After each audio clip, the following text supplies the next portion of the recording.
मार्गदर्शन रहे, यानी कि हम लोग तो बहुत बात में हैं, जब कभी एक शेखावाटी पंचायत का कार्यक्रम था 15 अगस्त को, तभी मैंने कहा था कि हमको पुराने लोगों को नहीं भूलना चाहिए, हम आगे चलते जा रहे हैं, लेकिन हम ये भूलते जा रहे हैं कि आज इस जगह हम खड़े हुए हैं वो किसकी बदौलत खड़े हैं। तो सम्माननीय पीडी सोलंकी साहब, सम्माननीय सोम प्रकाश जी कंवर साहब, आप लोगों की वजह से आज हम इस जगह खड़े हुए हैं। आपने बहुत प्रयास किए हैं, आपने बहुत प्रयास किए, तब दौलत राम को ये मंच मिला है बोलने का, एक बना बनाया तैयार मंच मिला है। लेकिन इस मंच को बनाने के लिए पीडी सोलंकी, सोम प्रकाश जी कंवर, पूरन जी परमार साहब, दिलीप जी मुरे साहब, राम सिंह जी जौन साहब, बाबूलाल जी डामी साहब, आप लोगों ने बहुत मेहनत करी है और उस मेहनत के लिए आपको मैं सदैव आपका कर्तव्य आभारी रहूंगा। आपने हमारे को इतने अच्छे मंच उपलब्ध कराए हैं। देखिए, सामूहिक विवाह समिति का जो युवा कृति परिचय सम्मेलन पिछली बार हुआ था, बहुत सक्सेसफुल कार्यक्रम हुआ था और उम्मीद करता हूं कि काफ़ी एडवर्टाइज इस मतलब जो है प्रचार इस समिति का हो रहा है और बहुत ही रेपुटेड और बहुत मतलब प्रभावशाली लोग इस समिति से जुड़े हुए हैं, मतलब सपोर्ट में, जिसे पुश करते हैं किसी को कि तेरे को पीछे नहीं आने देंगे, तो हम तेरे को आगे रखेंगे। तो ऐसे बहुत से लोग हैं जो इस समिति को पुश कर रहे हैं। तो मैं समझता हूं कि अब तक का सबसे बेहतरीन ये कार्यक्रम 26 अक्टूबर 2025 को होगा और मेरी अग्रिम शुभकामनाएं हैं इस पूरे कार्यक्रम के लिए कि ये कार्यक्रम सफल कार्यक्रम हो। जैसा कि सोलंकी साहब ने एक बात कही थी कि हम वीआईपी कल्चर को खत्म करें, मैं एक थोड़ा सा निवेदन कर रहा हूँ कि अभी आज हमारा एक कार्यक्रम 2:30 बजे का कार्यक्रम था, अभी कल परसों हमारा कार्यक्रम 15 अगस्त का झंडारोहण का कार्यक्रम था।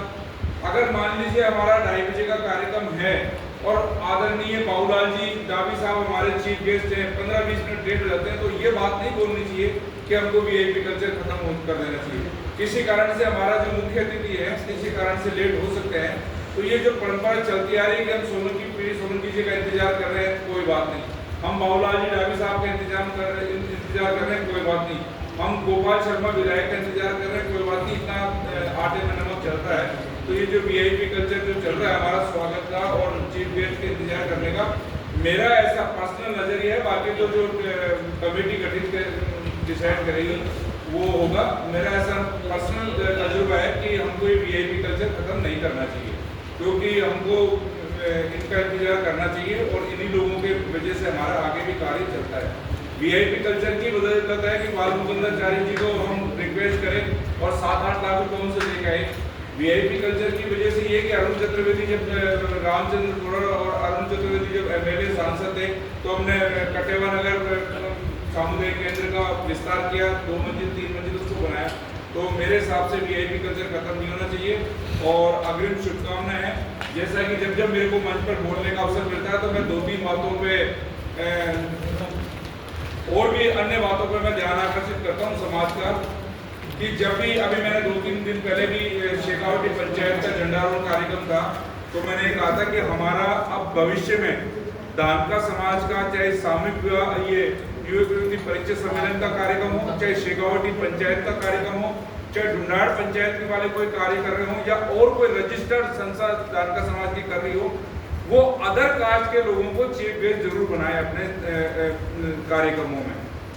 प्रभावशाली व्यक्ति, जैसे आज हम 26 अक्टूबर को कार्यक्रम करने जा रहे हैं, तो हमारे समाज के लोग तो होने ही चाहिए, जो हमारे समाज के वरिष्ठ जन हैं, सोलंकी साहब हैं, बाबूलाल जी हैं, लेकिन हमको अदर कास्ट के लोगों को भी उसमें इन्वॉल्व करना चाहिए, बुलाना चाहिए उसके अंदर, उस चीज़ का विषय। जैसा कि आपने कहा कि हमारा जो झगड़ा है वो हमारा ये नहीं है कि कोई दानक है या कोई SC/ST है। हमारा जो झगड़ा है वो है कि हम जिस मंच पे बैठते हैं उस मंच पे वो मंच साझा ना करें, जिससे कि हमारा जो संविधानिक हक है वो हमारा मारा ना जाए। और उसके लिए आपको किसी भी हद तक लड़ना पड़े, किसी भी हद तक जाना पड़े, तो आप एक जिंदा दिल शेर की तरह बिल्कुल खड़े रहोगे और एक जो दिलेर आदमी होता है उस दिलेर आदमी की तरह आप हमेशा समाज के लिए लड़ते रहेंगे। आपने पहले भी ये करके दिखाया, जेल जाकर दिखाया और समाज के सर्टिफिकेट के लिए गए, आपने कोई मर्डर नहीं किया, आपने कोई झगड़ा नहीं किया, लेकिन समाज के लिए किया, अर्धनग्न प्रदर्शन किया, समाज के लिए किया। और तो एक सामाजिक सेवा के लिए आपने जो किया, तो सामाजिक सेवा में भी आपने स्कूल्स को प्रमोट करवाना है, स्कूल बंद होने से बचाना है, ये सब आपने किया। तो आपके लिए जो आजकल समाज में सिनेरियो चल रहा है, आजकल जो आपके लिए समाज में जो चल रही है हवा, तो उसमें ये है कि जब बन सकी बात ना हेर फेर से, जब बन सकी ना बात हेर फेर से, कुत्ते लड़ा दिए गए जंगल के शेर से। जब जब बात न बन सकी हेर फेर से, कुत्ते लड़ा दिए गए जंगल के शेर से। बुझ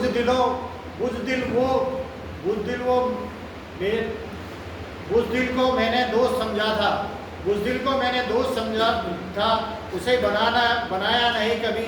और अगले ने, दौलत जी ने दुश्मनी भी की तो किसी दिलेर से। तो साथियों, इन्होंने झगड़े भी किए तो जंगली शेरों से किए, मतलब शेर तो किया, और ये अपने आप को बड़ा दिलेर समझते हैं। हम चाहते हैं, उम्मीद करते हैं कि आगे भी इसी तरह से रहे। और आपसे एक अपेक्षा है सर कि आप जब कभी भी समाज का ये जो कार्यक्रम है, इस कार्यक्रम में और बढ़ चढ़ के हिस्सा लें।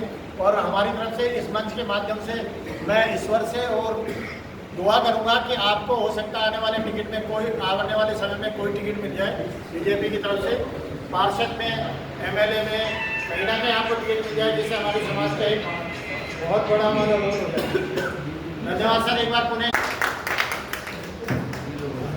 माइक अगर हो सकता है लगाए दो ना माइक।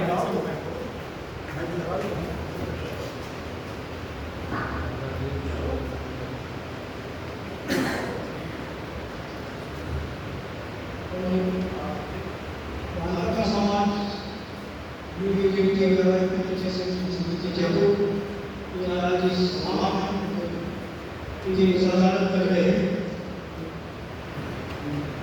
समिति के अध्यक्ष आदरणीय श्री जौहर साहब,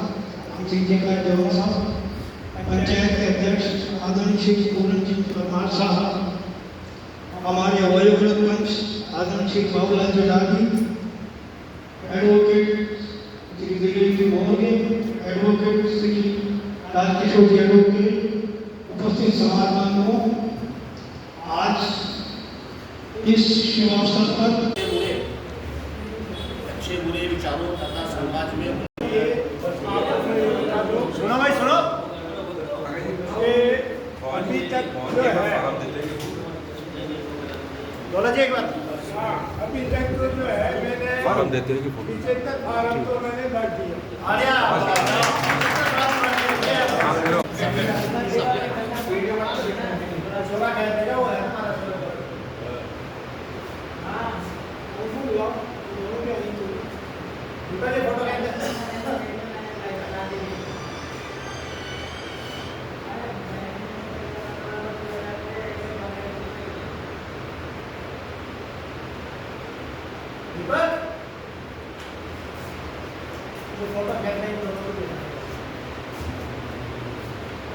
आपका कैमरा दे दो,